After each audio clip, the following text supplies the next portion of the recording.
Assalamu alaikum урматтуу көрөрмандар, көк бөрү сүйүүчүлөрү, сиздер менен кайрадан Only Top каналы. Бул чыгарылышта биз көк бөрү жаңылыктары менен бөлүшөбүз.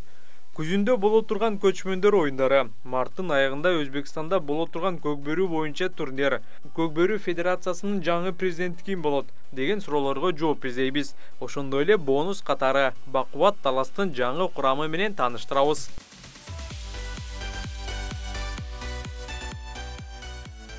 Өлкөнүн көк бөрү федерациясы 4-чү көчмөндөр оюндары болот деген маалыматты жарыялады. Маалыматта төмөнкүдөй билдирүү бар. Түркия Республикасынын Тышкы иштер министрлиги өзүнүн урматтоосун билдирип, жакшы жаңылыктары менен бөлүшөт. 2020-жылы өтө турган 4-чү дүйнөлүк көчмөндөр оюндары COVID-19 пандемиясынан улам 2022-жылга жылдырылган, ал эми бүгүн расмий түрүндө өтө турган даталары белгиленди. 4-чү дүйнөлүк көчмөндөр оюндары быйыл 29 сентябрдан 2 октябрга чейин өтөт. Кийинки жаңылык: Өзбекстан тарап Кыргызстанды ООЗ-2 түрдө 25 март күнү өтүүчү көк бөрү боюнча эл аралык мелдешине чакырышты. Бирок Өзбекстанда өтүүчү оюндар казаны жок өтөт экен. Калган чоо жайын расмий маалыматтардан күтө туралы. Эми суроо: барышыбыз керекпи же жокпу? Бир четинен казаны жок өткөнү туура эмес деп олтуруп алсак болот. Бирок Өзбекстандын көк бөрү командалары ар дайым биздин мелдештерге катышып келе жатышат. Анан алар биринчи жолу эл аралык мелдеш өткөрүп жатышса, биз барбай койсок туура эмес болуп калат. Ошондой эле баса белгилей кетчү дагы бир нерсе: Казакстандын курама командасы дагы бул мелдешке барышы мүмкүн. Анықтан урматтуу көрүүчүлөр, алдыда биздин курама команда Өзбекстанга барышы керекпи же жокпу деген суроого жооп берип койгуңуздар. Кийинки жаңылык: Талас Бегалиев жакынкы күндөрү Кыргыз Республикасынын көк бөрү федерациясынын жаңы президенти болуп калуусу толук ыктымал. Көк бөрү федерациясынын жума күнү өтүүчү съездинен кийин бул тууралуу расмий маалыматты угуп калышыбыз мүмкүн. Талас Бегалиевдин бул кызматка келүүсүнө кандай баа бересиздер? Аны дагы комментарийге жаза кетиңиздер. Эми Бакубат Таластын жаңы курамына токтололу. Биринчи лигада ар дайым мыкты оюндарды көрсөтүп келген командада быйыл чоң өзгөрүү бар. Команданын лидери Арслан Уланбек уулун быйыл командадан көрө албайбыз. Тилекке каршы Арслан райондор аралык мелдештен жаракат алып калды. Арслан тез сакайып кет, оюн таласынан күтөбүз.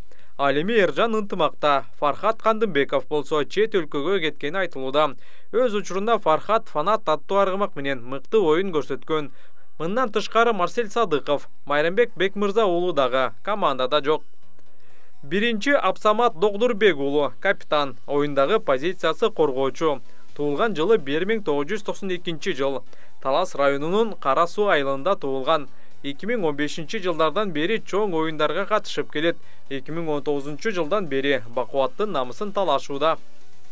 Экинчи Сусарбек Шамбетов, позициясы коргоочу. 1998 жылы Талас районунун Талды Булак айылында туулган. 2021 жылы Талас районунун эң мыкты коргоочусу деген сыйлыкты жеңип алган. Үчүнчү Нурик Алмолдоев, 4-чү Азамат Жортбек уулу, дагы бир Бакубаттын тажрыйбалуу оюнчусу.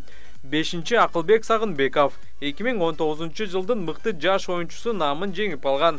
Алкан Ата командасы менен дала ийгилик жараткан жана эриңиш боюнча чемпион. Кыргыз Республикасынын спорт чебери, жекеме-жекеде мыкты ойнойт. 6-чы Мирбек Жаныбеков, 2002 жылы Талас районунун Каракол айылында жарык дүйнөгө келген. Буга чейин Айтамга клубунун намысын да коргогон. Талас районунун жаштарынын оюнчусу. 7-чи Сыймык Булан уулу, буга чейин Бакубатта ойноп кеткен. Акыркы сезондо Айтамганын намысын коргогон. Талас районунун жаштар командасында мыктылыгын көрсөтө алды. 8-чи Мадамбек Алтынбек уулу, райондор аралык турнирде Бакай Ата районунун жаштар командасынын капитаны болгон. Буга чейин биринчи лигада Айтамга үчүн чапкан. 9-чу Сыймык Көчөнов, 2001 жылы Карабура районунун Аманбаев айыл аймагынын Акжар айылында туулган. 11-чи Саламат Жанузаков, 2001 жылы Талас районунун Арашан айылында туулган. Жаңы келген балдарга ийгилик каалап кош келдиңиздер дейбиз. Ал эми 10-чу жана 12-чи катар саны менен кимдер ойной тургандыгы азырынча белгисиз.